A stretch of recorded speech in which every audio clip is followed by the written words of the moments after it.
Silakan subscribe, like, share dan tuliskan komen tentang cerita ini. Kita mulai kisah yang berjudul Rumah yang Kembali Bernapas. Namaku Dini. Aku anak bungsu dari 3 bersaudara.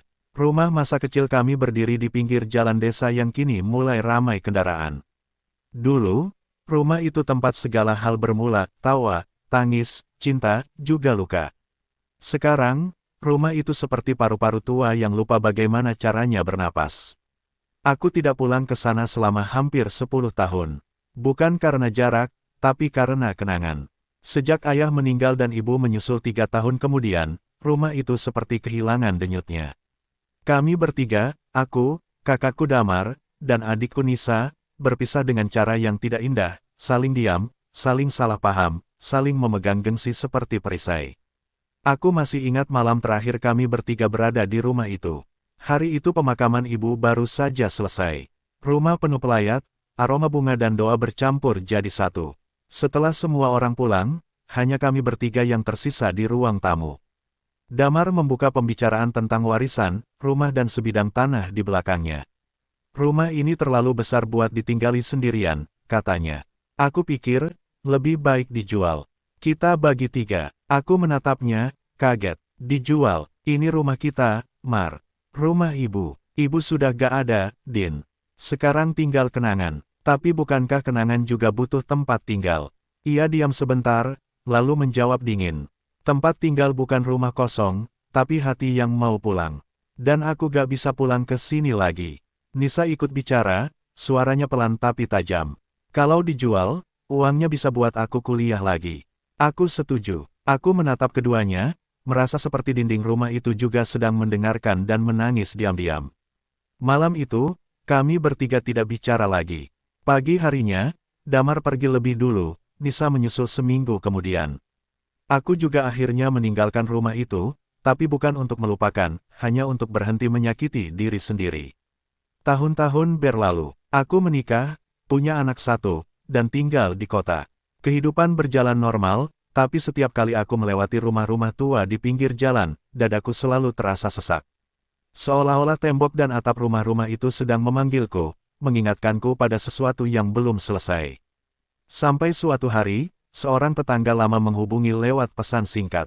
Din, rumah orang tuamu kebakaran kecil. Tapi sudah padam, kayaknya atapnya aja yang rusak. Kalau bisa, datanglah. Sayang kalau dibiarkan. Aku membaca pesan itu berkali-kali. Tangan gemetar, suamiku menatapku khawatir. Pulanglah, katanya. Kadang rumah butuh pemiliknya untuk sembuh. Aku mengangguk pelan, dan hari itu juga aku berangkat. Rumah itu masih berdiri di tempatnya, tapi seperti orang yang baru saja sembuh dari sakit berat. Catnya mengelupas, jendelanya berdebu, dan halaman dipenuhi rumput liar. Tapi ketika aku melangkah masuk, aroma khas kayu dan bunga Kamboja dari halaman belakang masih ada, aroma masa kecilku. Aku berjalan ke ruang tengah. Ada bekas hitam di langit-langit, sisa api kecil yang sempat membakar atap. Tapi yang membuatku menahan napas bukan itu, melainkan foto keluarga di dinding yang masih menggantung setengah miring. Foto ayah dan ibu bersama kami bertiga, tersenyum dengan cara yang kini terasa asing. Aku duduk di kursi rotan yang dulu tempat ibu mengupas buah. Kursinya masih berderit pelan, seakan ikut bicara. Dan entah kenapa, air mata yang kutahan selama bertahun-tahun akhirnya tumpah. Rumah ini, bahkan dalam diamnya, masih tahu caranya memeluk. Malam itu aku menginap. Aku tidur di kamar lama, yang dindingnya masih ada bekas coretan Reza kecil, anakku, waktu ia dulu main ke rumah neneknya. Aku terbangun pukul 2 dini hari karena mendengar suara air menetes dari genteng. Bukan bocor, tapi seolah ada seseorang sedang menyiram halaman. Aku membuka jendela, tapi halaman kosong. Hanya angin dan suara jangkrik. Aku menutup jendela pelan, lalu berbisik ke udara. Ibu, aku pulang. Pagi harinya, aku mulai membersihkan rumah. Menyapu, mengepel, mengelap foto-foto. Saat membersihkan meja dapur, aku menemukan buku catatan tua. Tulisan tangan ibu masih jelas, daftar belanja, resep sayur lodeh, dan di halaman terakhir ada kalimat pendek. Kalau aku pergi nanti, tolong jaga rumah ini. Rumah tidak butuh uang, hanya butuh langkah yang mau masuk. Aku menangis sambil tertawa. Seperti ibu tahu, Suatu hari kami akan meninggalkannya karena hal-hal yang terlalu duniawi. Hari itu juga aku menghubungi Damar dan Nisa. Awalnya hanya pesan singkat, aku pulang, rumah kita masih berdiri, datanglah kalau mau. Tak ada balasan, aku tidak berharap banyak, tapi seminggu kemudian, Damar tiba-tiba datang. Tubuhnya lebih kurus, rambutnya sudah beruban sebagian. Ia berdiri di gerbang, memegang plastik berisi cat tembok dan kuas. Aku dengar rumah kebakaran, katanya datar. Aku tersenyum, sudah padam, tapi masih perlu warna baru. Ia mengangguk, kau masih keras kepala seperti dulu. Kau juga masih sok tenang seperti biasa. Kami berdua tertawa kecil, dan entah kenapa, suara tawa itu membuat udara di halaman terasa lebih hangat. Siangnya kami mulai mengecat rumah. Bersama-sama, tanpa banyak bicara. Damar di luar, aku di dalam. Setiap sapuan kuas seperti menutup luka yang lama terbuka. Sore harinya, Nisa muncul. Ia datang membawa makanan dan anak kecil laki-lakinya. Maaf, aku telat, katanya sambil menunduk. Aku menatapnya, lalu memeluknya lama. Tidak apa-apa, rumah ini juga sudah lama menunggu. Hari itu, untuk pertama kalinya setelah bertahun-tahun, rumah itu penuh suara lagi. Suara anak kecil tertawa, suara piring beradu, suara kakak dan adik berdebat kecil soal warna cat mana yang paling cocok. Bahkan angin yang lewat dari jendela terasa berbeda, seperti sedang ikut tersenyum. Malamnya kami bertiga makan di ruang makan lama. Damar menatap dinding tempat foto keluarga masih tergantung. Kamu tahu, dulu aku marah bukan karena warisan, katanya pelan. Aku marah karena waktu ibu sakit, aku tidak sempat pulang.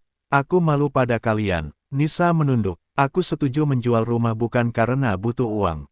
Tapi karena aku takut terus merasa bersalah setiap kali mengingat ibu.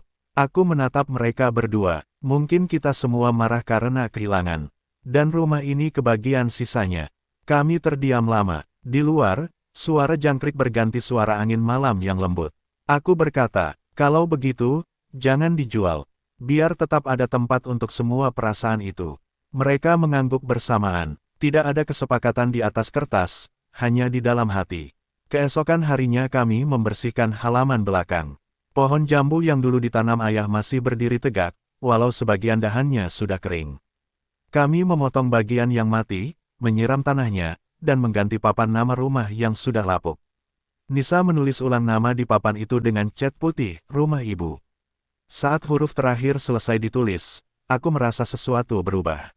Angin bertiup pelan, menggoyang dedaunan, dan aroma tanah basah menyelinap ke hidung. Rumah itu, seolah menarik napas panjang setelah sekian lama menahan diri. Beberapa minggu kemudian, kami sepakat untuk memperbaiki rumah bersama. Aku tinggal lebih lama, sementara Damar dan Nisa datang setiap akhir pekan. Anak-anak kami bermain bersama di halaman, menanam bunga di pot bekas kaleng cat. Tawa mereka membuat rumah itu seolah berbicara lagi. Suatu sore, Damar duduk di teras sambil menyeruput kopi. Ia berkata, dulu aku pikir rumah cuma bangunan. Sekarang aku tahu, rumah adalah tempat di mana kita bisa saling memaafkan tanpa harus banyak bicara. Aku menatapnya, mengangguk. Dan kadang rumah juga butuh dimaafkan, Mar. Kami tertawa pelan, lalu diam lagi, tapi diam yang penuh ketenangan, bukan lagi kebekuan. Sebulan kemudian, kami membuat acara kecil, syukuran sederhana. Tetangga lama datang, membawa makanan dan cerita. Mereka bilang, rumah ini kini terasa berbeda. Entah kenapa, hawanya sejuk lagi, kata salah satu ibu. Aku tersenyum. Mungkin benar, rumah juga punya napas, dan napasnya adalah kehadiran orang-orang yang masih mau datang. Saat malam turun, aku berdiri di depan rumah, menatap lampu yang menerangi teras. Anak-anakku berlari di halaman, Damar sedang berbicara dengan tetangga, Nisa menyiapkan teh di dapur. Aku menatap ke langit dan berbisik. Ibu, rumahmu sudah bernapas lagi. Angin bertiup, lembut tapi penuh makna. Dan di dada, ada rasa damai yang tak bisa dijelaskan oleh kata-kata. Aku Dini, ini kisah tentang rumah, tentang luka yang akhirnya sembuh bukan karena waktu, tapi karena keberanian untuk pulang. Kadang rumah bukan tempat kita tinggal, tapi tempat kita belajar menjadi manusia lagi. Rumah yang kosong akan mati pelan-pelan, tapi rumah yang dimaafkan akan bernapas kembali.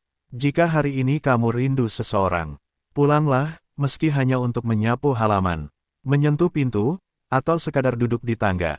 Karena mungkin yang kau pikir menunggumu bukan orang, tapi rumah yang belum sempat mengucap terima kasih.